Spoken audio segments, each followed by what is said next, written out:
ધોરાજી શહેરમાં નગરપાલિકા દ્વારા 6-8 દિવસે પાણી વિતરણ કરવામાં આવે છે, જેને કારણે લોકોમાં રોષ જોવા મળી રહ્યો છે। ખાસ કરીને ચૂંટણી સમયે વચનો આપતા રાજકીય આગેવાનો સામે લોકોનો રોષ જોવા મળી રહ્યો છે। મારું નામ ચંદુભાઈ પટેલ, એડવોકેટ।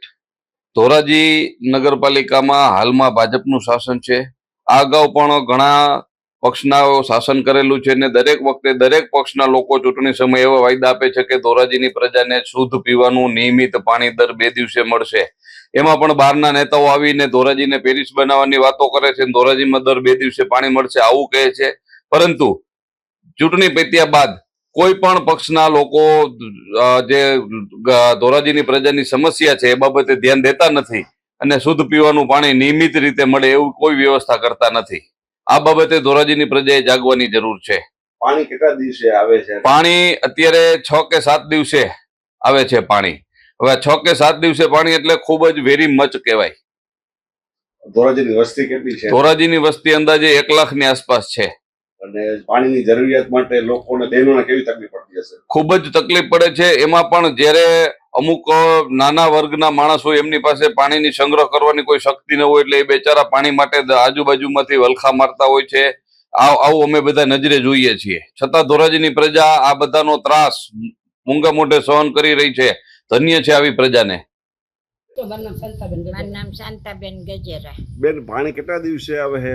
પાણી અમારા 8 દિવસે આવે છે અને એમ ચૂંટણી હોય તેમ કે અમે તમને એકાત્રા પાણી દેવું ઉપર ચડી જાહે, પછી કાંઈ આવતું નથી અને પાણી અમારે કેટલા દિવસે આવે એ દોરું અને કોઈ ટાઈમ જ નથી આવવાનો। પાણી આવવાનો ટાઈમ જ નથી।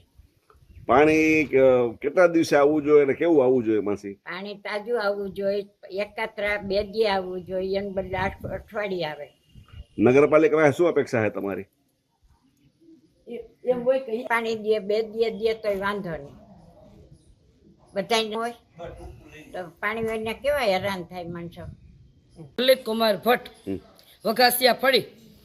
આ મુદ્દો છે પાણીનો અને જ્યારે ચૂંટણી આવે છે ત્યારે ભાજપ હોય કે પછી કોંગ્રેસ હોય, બંને એમ કહે છે કે 2 દિવસે 3 દિવસે પાણી આપશું, પણ કોઈ પાણી આપતા નથી।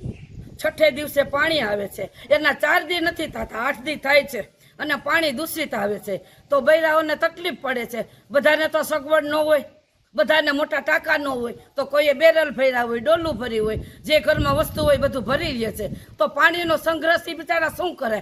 બધાને છે એ તો બધા ટાંકા ભરી લે છે, નો ટાંકા હોય એની શું હાલત થાય? બધી લેડીસોને તો હરેડ થવું પડે, બધે પાણી ભરવા જવું પડે। શું કહેશો નગરપાલિકાને આવી છે?